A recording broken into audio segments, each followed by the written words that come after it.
Hello, my name's Ekello Herod, and this is Ekello Photo.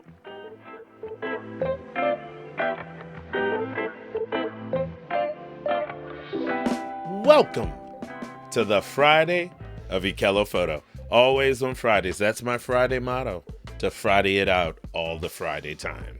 Anyway, my sister Tia said to me last week, because she bought the very same camera that I have, the Canon M50, and she wanted some help.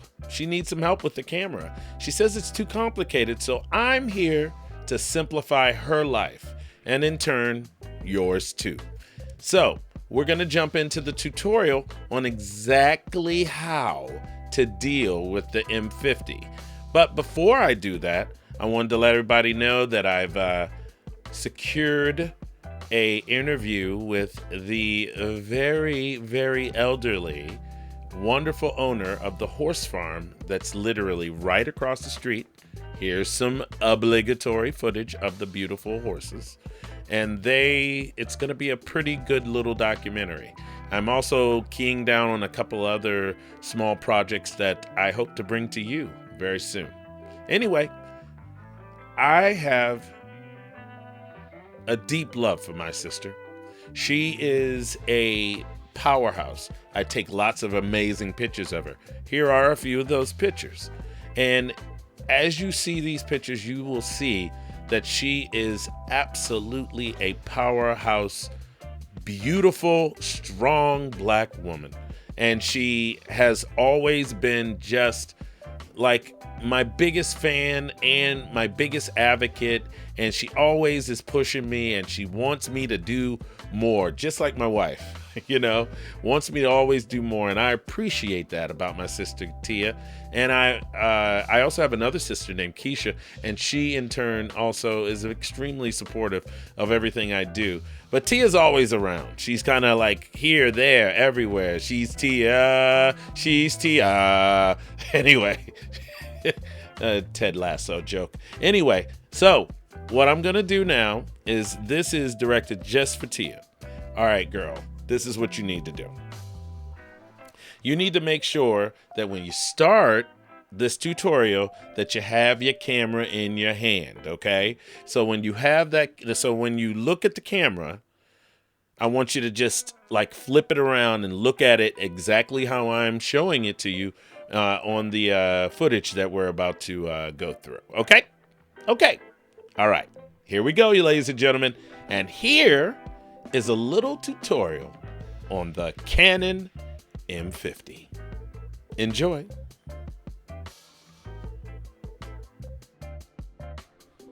The M50 is a Canon camera that uses the APS-C size sensor. All that means is that it is a smaller sensor than the industry full frame sensor, which is 24 millimeters by 36 millimeters. That's full frame. And APS-C is 25 millimeters by 16, almost 17 millimeters. And here's a quick little diagram that kind of shows you everything from medium format all the way down to 35 millimeter, which is full frame. And if you look 3 levels down past full frame, you'll see that the light green one is APS-C, which is for Canon. And it's a cool sensor, but it's a very small sensor compared to the 35 millimeter. It shoots stills and it also takes video. It takes video at 24 and 30 frames a second. It also takes video at 60 frames a second, which means that you can slow down your footage and make it look all buttery creamy. Physical attributes include the ability to fit EFM lenses on the camera. Okay, so an EFM lens is usually a EF lens is usually a lens that goes on a Canon camera, right? But you can also use lenses made by people like Sigma and Yongnuo and all of those places. But the M50 doesn't use that kind of main Canon camera lens. It uses a smaller modified mount that lens mount is the EFM mount. Luckily, there are a lot of adapters out there that turn the EFM mount into a EF mount, which means that you can literally use hundreds of lenses. It has a flip out screen, a hot shoe mount on top. It has a record and a still button, picture button right on the right hand side in the front. At some point, I'm going to show you how to change that still button into the still button, which is the main button, into a recording button for video. It's kind of cool. I'll show it to you at some point. So when you're in manual mode, you can depress the button and take a picture. And when you're flipped around on the dial to video mode, you can usually use that button when I have it set up for taking video, which is pretty easy, and I'll show you how to do that later. The hot shoe mount is obviously used for flashes, but they can also be used to mount things like microphones and stuff like that. And on the side of the camera is an 1/8" jack for a microphone. On the other side of the camera is a port for a little micro HDMI and also a USB HDMI. There's a dial on top of the camera that zips you to whatever function you want to use. And if you want to take a video, then you flip it around to the video button. If you want to take a still picture with all of the manual settings, you flip it around the manual. It's easy peasy and to the point. Okay, let's talk about the flip out screen. It's pretty decent. It's bright. It does the job. I don't know the specific lumens or whatever. It's good enough for the daytime. And when I was in Savannah taking video at a plantation, it was pretty good. It was good, and it should be really good enough for you to use it in a studio, that's for sure. You can get all of the functions that you need on the touch screen and in the back of the camera, okay? There are a lot of buttons to push. At the very bottom of all of those buttons is a play button, so that if you hit that button, you can review the things that you've shot already, whether they are pictures or video. You can also use the buttons at the top of that array of buttons to zoom in and out. You can also, when you're zooming in and out, you can see how many images, like especially in play, you can see how many images there are in play. Like, okay, let me explain. Here I am pushing the button. I'm in play, and I'm going to zoom out and zoom out and zoom out. And now you can see that there are lots and lots of pictures there. It's actually pretty slick. When you use that same button, when you have it in a camera mode, it works as a focus. So you can zoom in on something and see if you've actually got the focus. There's a button to look at the info and turn on and off the flash, or autofocus, or look at your the quality of your pictures, stuff like that. There's a general menu button that goes deeper into all of the menus so that you can kind of dig real deep into the camera. That is not what today is about. What we're doing today is making it so that if you want to take a video of yourself and put it on YouTube today or tomorrow, you would be able to do it. Also Instagram, since they are officially a video site now. Now that we've talked about the camera generally, let's get into a couple of the specifics. How to quickly record. Now, there are two ways to quickly record on the M50. The first way is frankly the easiest way. There's a little red button. The second way to quickly record is to flip it over to record and then just press the record button. Either way, you'll be in automatic mode. And all that means is that it's taking what it sees and trying to adjust the picture as best it can automatically.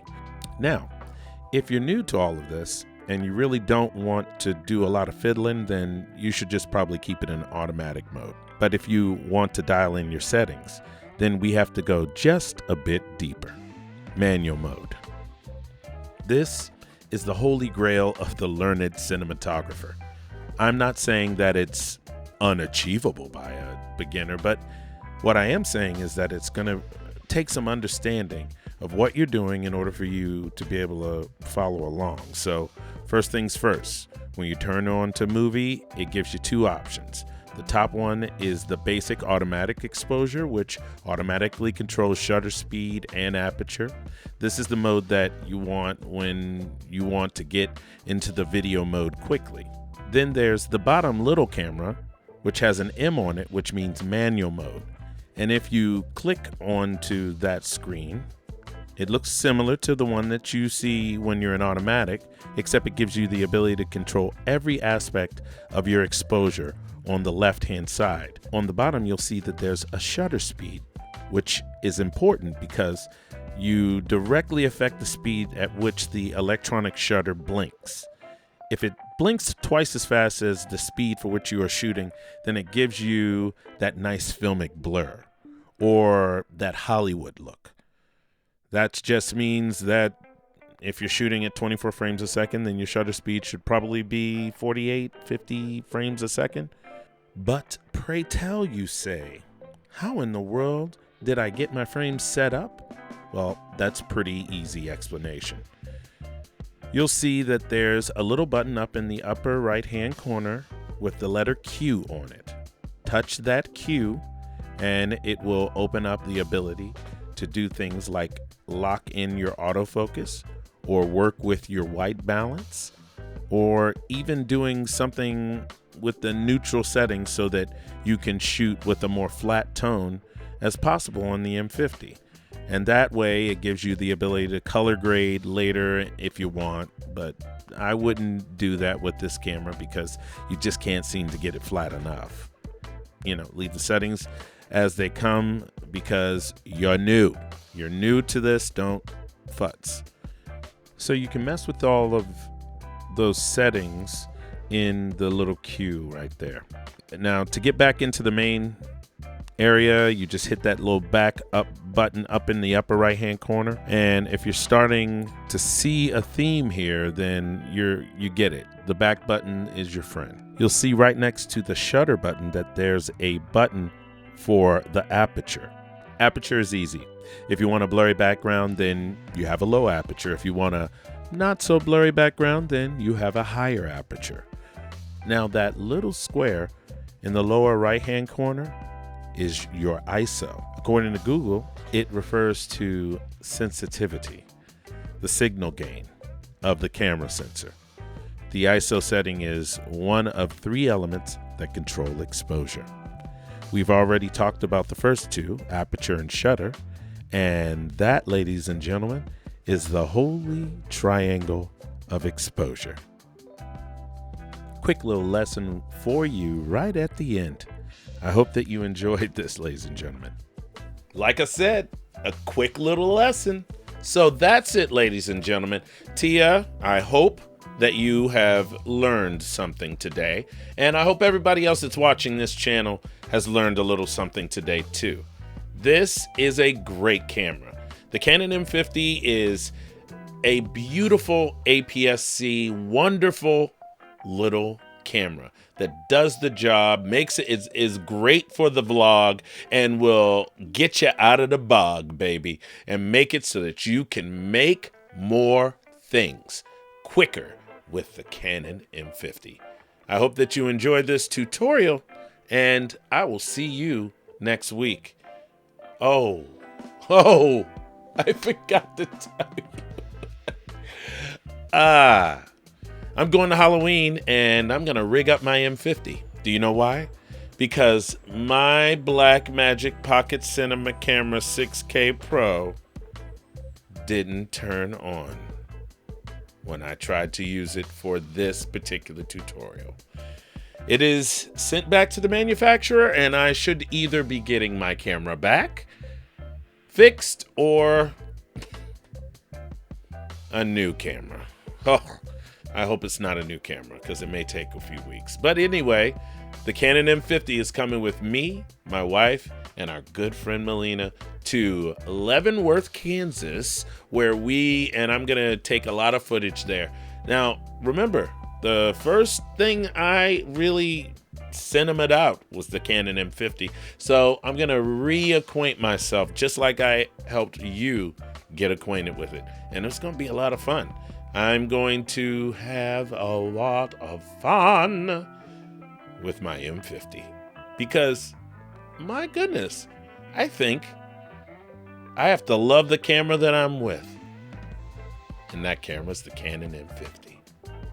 Ladies and gentlemen, like, subscribe, hit that notification bell, and if you're really, really into what I'm putting down, make sure you click through on one of my Amazon links down on the bottom so that you can get cool stuff too, including this Canon M50. I'll make sure to have a link below for it. Hope you have a good day, and see ya. See ya. See ya. It's an awful ending. Anyway, talk to you soon. Bye-bye.